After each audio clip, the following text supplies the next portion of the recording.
So I want to tell a little joke before we start.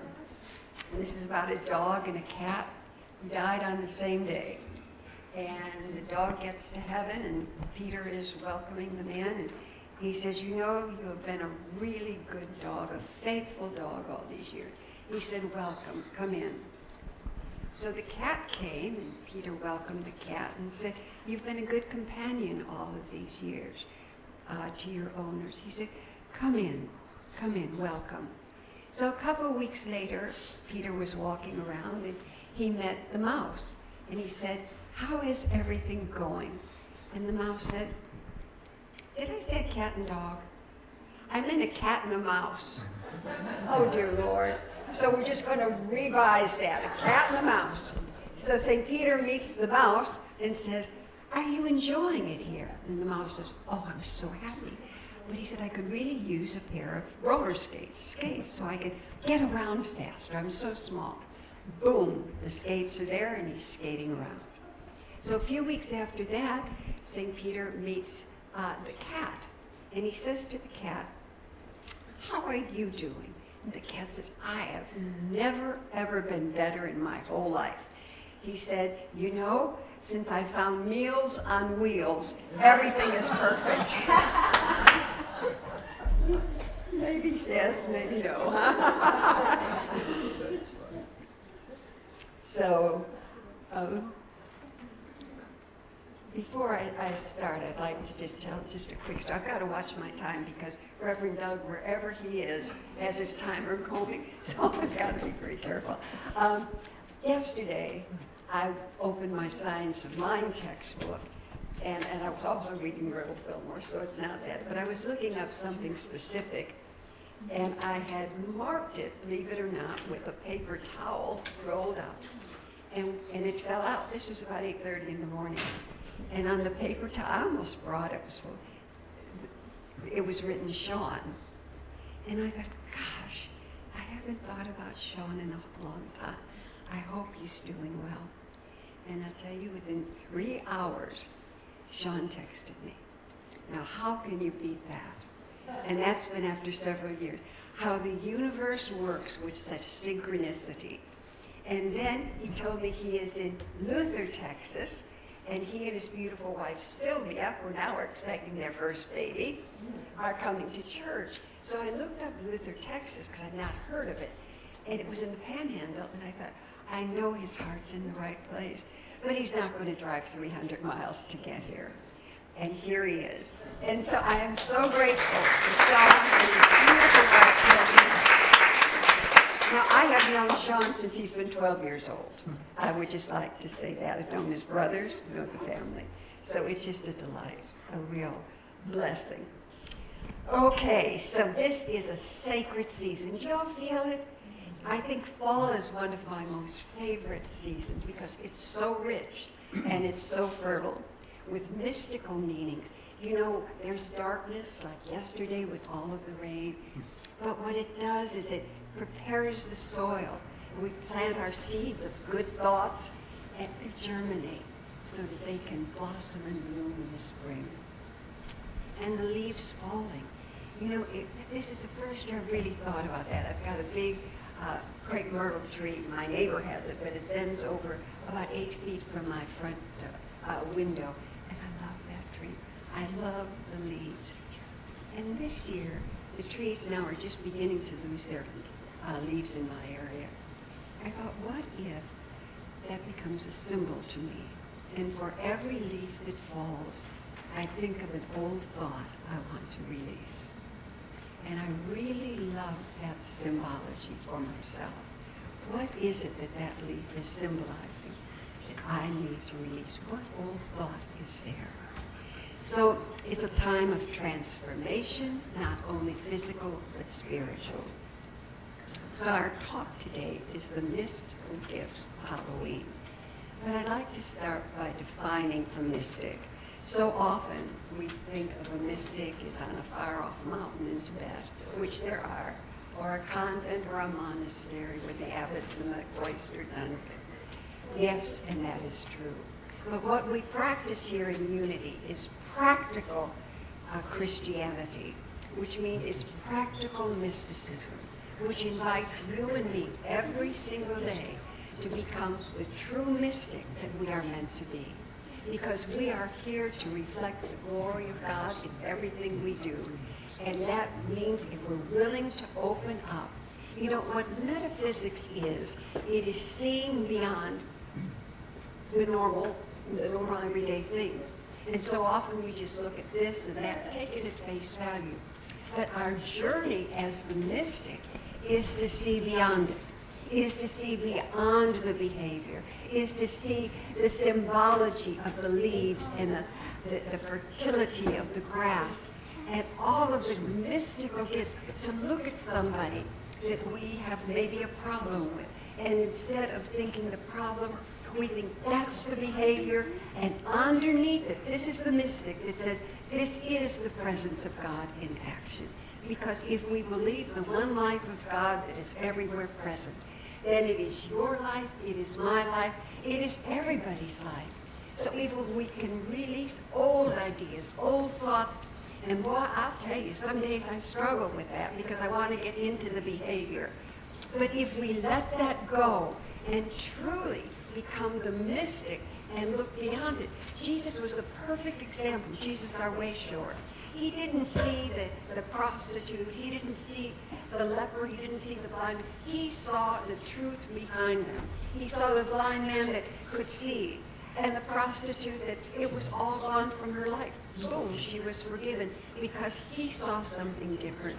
And when we start to see something different in people, and we start to see the symbology of what is behind it, we become the mystic. Now, Drew, who's here today, he's in my Tuesday class, and Drew is a profound thinker. In fact, some days I think, oh, good Lord, what is he going to say that I may not know the answer to? But he brought up something really interesting. Not that he doesn't always, but he said, well, what is God? And isn't that a good question? What is God? So many of us grew up with this God outside of ourselves somewhere. So how do we know God? What the mystics teach is that we know God by God's qualities. We see God in joy. We see God in beauty. You know, when Reverend Michael Beckwith had his spiritual experience where he was lifted into a whole different place, what he was told was God is beauty. And he talks about that in every sermon. And if we look and take time to see the color of the mums, or the fragrance of the rose as they let go finally, it's all God. We see the grass, we smell, they're still cutting the grass, the fragrance of that. The peace of the early morning, it is all God.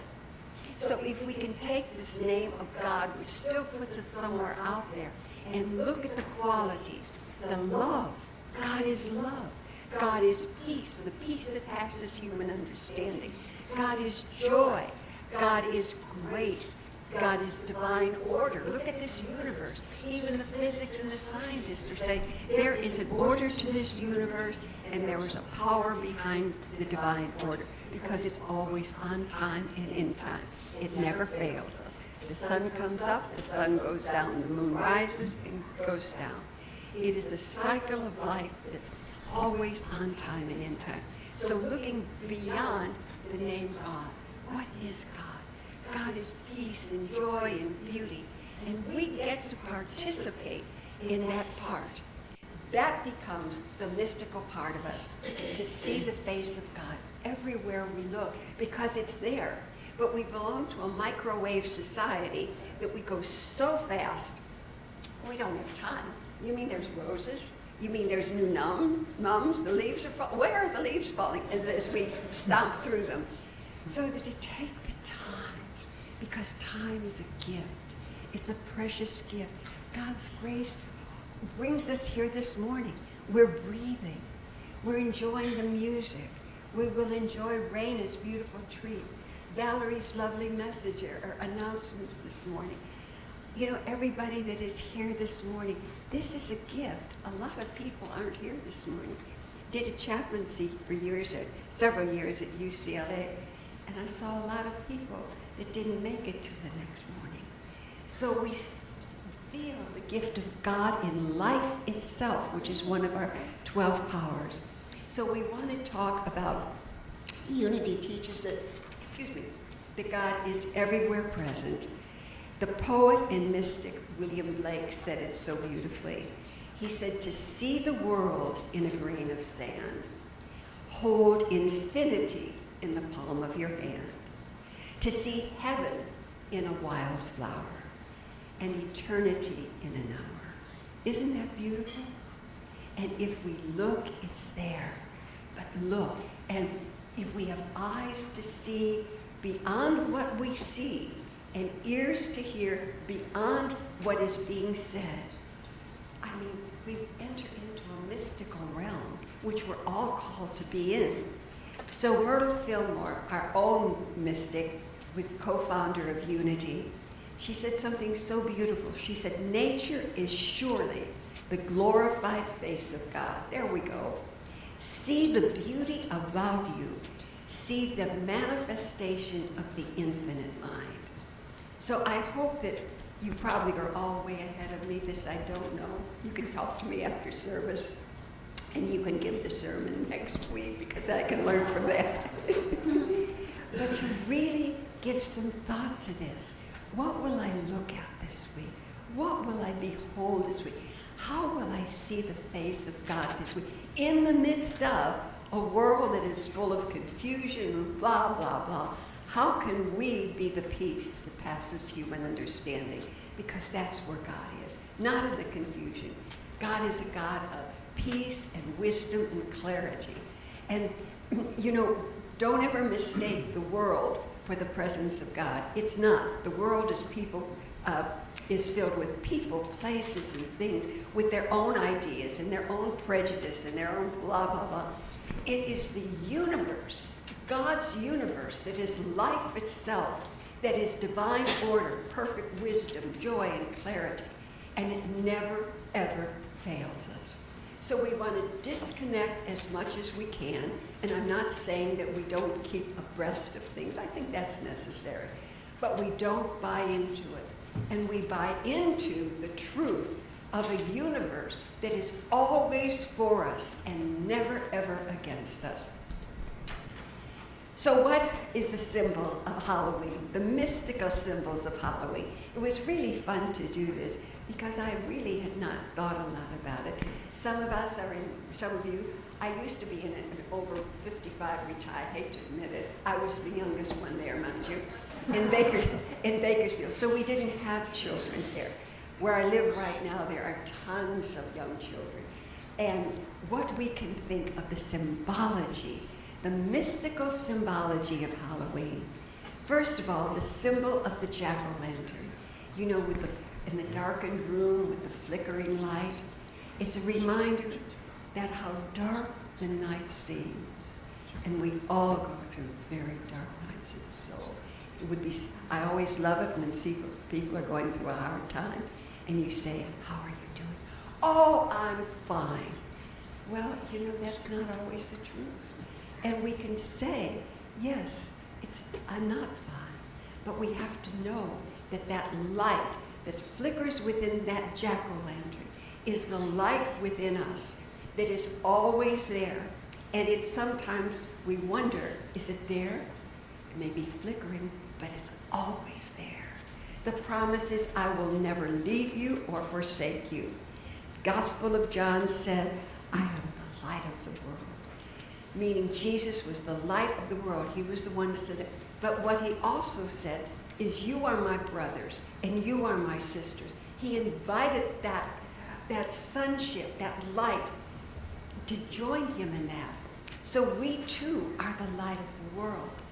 We may be the only light someone sees in a day or in a lifetime. We never know with people. But as we shine our light, everything changes. I was reading Marianne Williamson quickly this morning. This is a little off the beaten path. But what she says is we never enter a room that we don't blast it with love before we ever enter. Don't you like that? And then when we enter, it's a different arena, because then we have become a light as we enter that room. And everybody feels it. They may not know what they're feeling, but something different. There's a light. There's a blessing. I feel loved. The whole energy of the room. And remember, energy is everything. And when we're sending out the energy of love, of peace, and knowing that no matter what's happening in our life, the light is there, everybody feels that. Then we become the living blessing. The jack-o'-lantern with its flickering light in the darkness is such a symbol to remind us that that light within us, that's the promise. I'll never leave you or forsake you. I am with you always. I am the light that will lead you and guide you, maintain you, and sustain you. The gift, so the first gift is the symbol of the jack-o'-lantern. The second gift, and if children are not coming your way, please remember with me though, the gift of joy. The children, especially the little children, the joy of Halloween for them, and their jack-o'-lanterns, and getting their costumes ready. This is a big deal for children. It's almost as big as Christmas. My goodness. And what did Jesus say? Unless you come to me as a child, you will not enter the kingdom of heaven. So we come back into that joy. And whether or not they come to the door or we see costumes along the line, or we just remember the joy of those little children when they put their bag out and they look to see what you've put in there. And they've got this costume on that they probably thought about for 2 months that they're going to wear. That's the child. That child is within each of us. That no matter what is going on, again, the light is there and the joy. Joy is the infallible evidence of the presence of God. So when we can access that joy and see the faces of these children, Jesus said, you know, he loved the children. That beautiful portrait of him with the children all around him because they brought joy. So this Halloween, look for the joy. And if there's no children around, remember the joy. You know, I've got a story. I always have a story, don't I? And I wasn't going to say who it was, but I will. One of my daughter-in-laws, who's wonderful, wonderful, and she has suffered terribly with Lyme disease.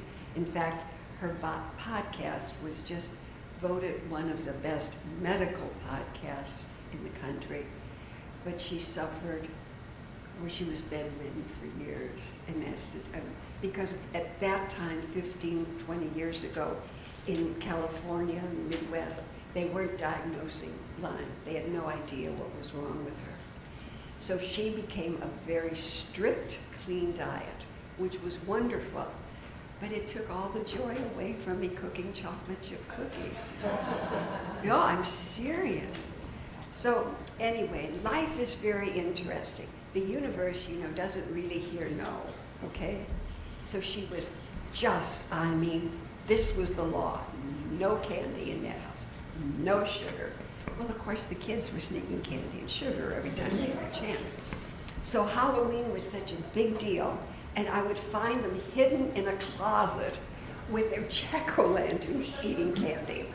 But as life would go, her oldest daughter is now the vice president of a candy manufacturer. So and it's a riot because where there was no candy, nothing. You open the drawer, and it is filled with candy now. So we have to be careful what we put out to the universe, because oftentimes the exact reverse happens, doesn't it? So, a gift of joy, and this is a big one. It offers us the gift of transformation, to shed our old identities and allow spirit to renew itself. Perhaps it's the time to ask ourselves, what mask am I wearing that no longer serves me? Interesting question. Perhaps it's a career that no longer works for me. Perhaps things in our retirement right now that aren't working the way we'd like. The mask of a relationship that's not working again. Behold, in Isaiah 43, behold, I make all things new. What needs to be new in our life? What mask do we need to take off? I don't know about you, but there have been many masks in my life that no longer fit. I was in real estate for a long time, and then all of a sudden that mask didn't fit me because there was no joy in it anymore. So I took that mask off. I was in 2 marriages, not 5 as some people believe, 2. But all of a sudden, one was over 20 years. It didn't work. It didn't work, and I kept staying, and he kept staying. The masks that we were wearing in this relationship weren't working. It was time to let it go and move on. So, if it's your career, your relationship, whatever mask that we're wearing, we were never meant to wear the same mask all the time. We are here to continue to upgrade, to renew, to look at ourselves. Is this what I'm called to do at this time? And if it's not, then we open ourselves up. Spirit, what is my next step? Lead me where you need me, and I will follow. And pretty soon something else will come up. And that will be a mask that we wear. However, to remember always that under the mask that we wear, whether it's in retirement, whether it's our career, our relationship, underneath it all, God is saying, I am here. Look for me. I am you without the mask. I am your authentic self. You know, I am here to lift you, to uphold you. So we wear masks in the human realm, but we never forget the authenticity that we are, which is God's gift to earth itself. Because in this kaleidoscope of life, we all have our place. We all have the gifts to give. And when we don't give those gifts, then there's no life there. So again, we wear masks through the day. I am this, I am that. But what we are is truly the presence of God in action. So let's look at the gift of communion. Those that have gone before us, I had several people in Bakersfield that have written books. They were at USB. And what they would find as they crossed over is the relatives and the friends that they knew would say, remember me. Tell them to remember me. Tell them to bless me. Tell them I am with them always, because life is eternal. The souls go on and on. And how Mass began was Pope Gregory in the 8th century dedicated November 1st to All Saints' Day. But on October 31st, people started saying All Saints, All Hallow Eve, and it became Halloween. And what they felt was the veil was very thin at this time of the year. If we're open, we can truly feel those that have gone before us. So they started wearing masks because they were so frightened that one of these ghosts would appear to them. So they hid themselves. Well, we don't hide anymore. We bless those that have gone before us. We bless our teachers. We tell them we don't forget them. We remember them, and we thank them and ask for their protection and their guidance, because every prayer is answered, whether on this side of the veil or the other. So a communion with those right here and now, or those that have crossed over. And the gift of courage to walk through the shadows and face our inner ghosts. You know, Halloween is full of shadows, but our fears and regrets, to take a look at them, that no longer serve us. I just was reading where in physics they say time does not bend itself, which means that time does not go backwards. So it's time to let old regrets go. Let them go, you know, let them go. Things that have been long buried, our fears.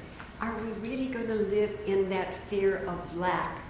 That fear of commitment? Oh, I can't get into a relationship. I may be hurt again. Or that fear of really wondering, is there God? Is there a God?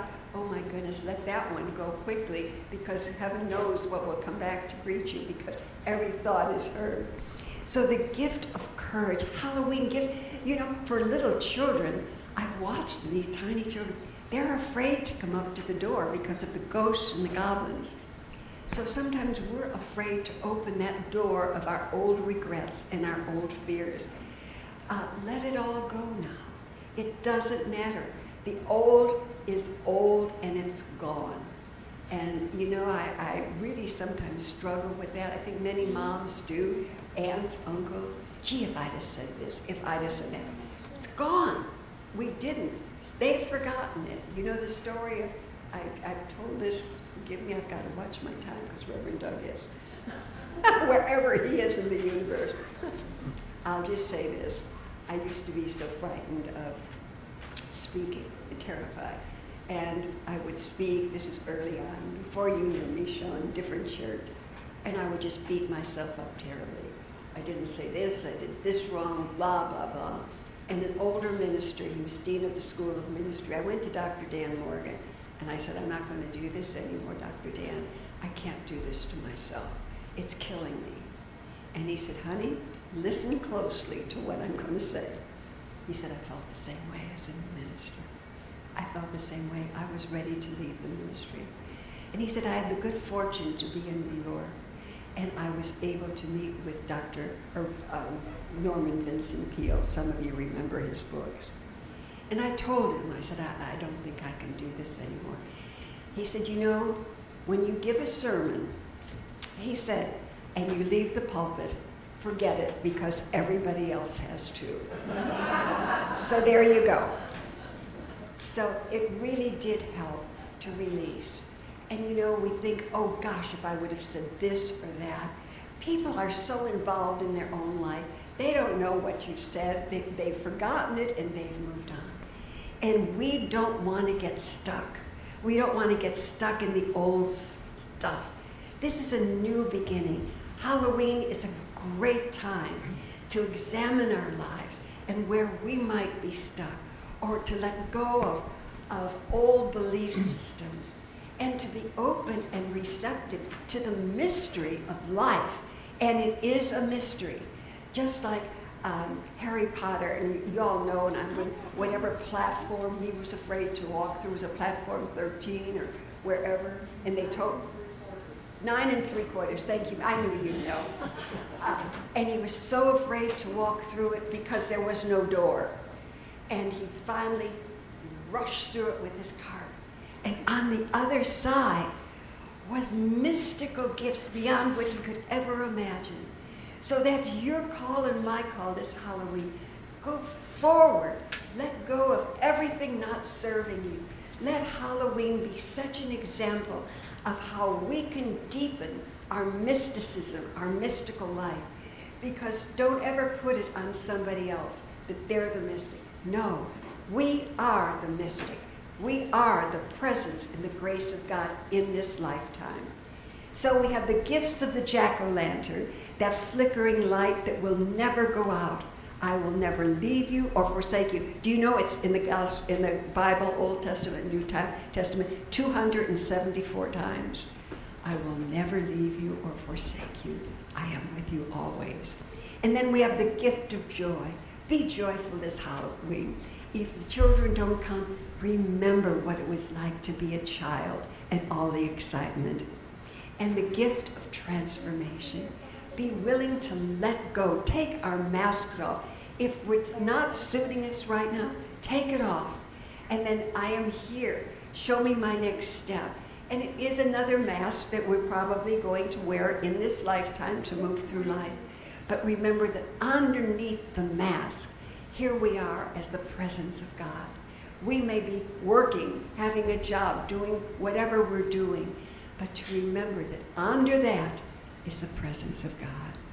And the gift of communion, don't forget your elders. Don't forget your loved ones that have crossed over. Remember them.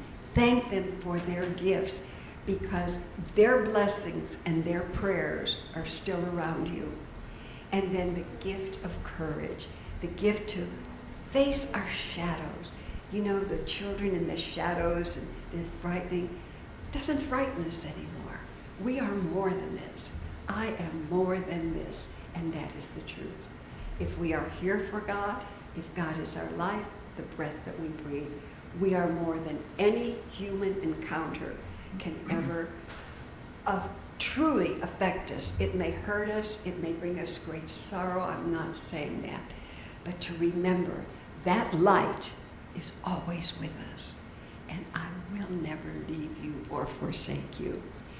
So this Halloween, may we shine with the real and the mystical experience, unafraid of the dark, knowing that God is right there too, and so it is. Amen.